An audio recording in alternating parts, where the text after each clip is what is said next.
নমস্কাৰ সবকে এটা বৰ ধুনীয়া এটা মোমেণ্ট শ্বেয়াৰ কৰোঁ. This is like a dream I am living, I think started to live. সপোন বহুত যুগৰ. মই এইটো এটা বহুত বছৰৰ পৰা মই ভাবি থৈছিলোঁ যে চাওকচোন আমি ক'ত আছোঁ. এইখন হ'ল ব্ৰহ্মপুত্ৰ আৰু সেইখন নাৱত মই ওলাইছোঁ. এটা টীম এটালৈ ওলাইছোঁ. কেমেৰা, লাইট, চাউণ্ড, বিভিন্ন মানুহ বম্বেৰ পৰা আহিছে মোৰ লগত.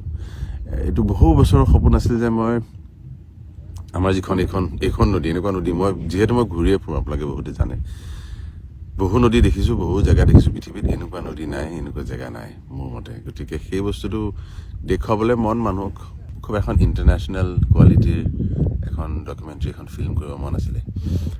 সেইখন কৰিবলৈ বৰ পুটুককৈ নোৱাৰি, বহুত বস্তু কৰিব লাগে. গতিকে ওলাইছোঁ আগবাঢ়ি. আমাৰ যিখিনি নদীৰ কাষত মই নদীখনত নাওখন লৈ ওলাইছোঁ. এইখন লৈ মই শদিয়াৰ পৰা ধুবুৰীলৈ আগুৱাই যাম.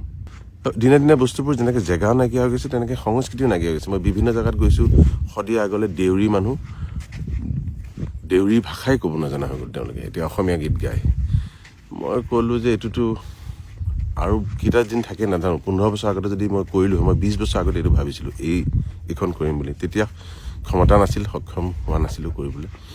কিন্তু তেতিয়া যদি কৰিলোঁ হয়, যোৱা জেনেৰেশ্যনটো, দেউতাহঁতৰ জেনেৰেশ্যনৰ যিখিনি জানিছিলে সেইখিনি থাকিলে হয়. এতিয়া সেইখিনি নাই.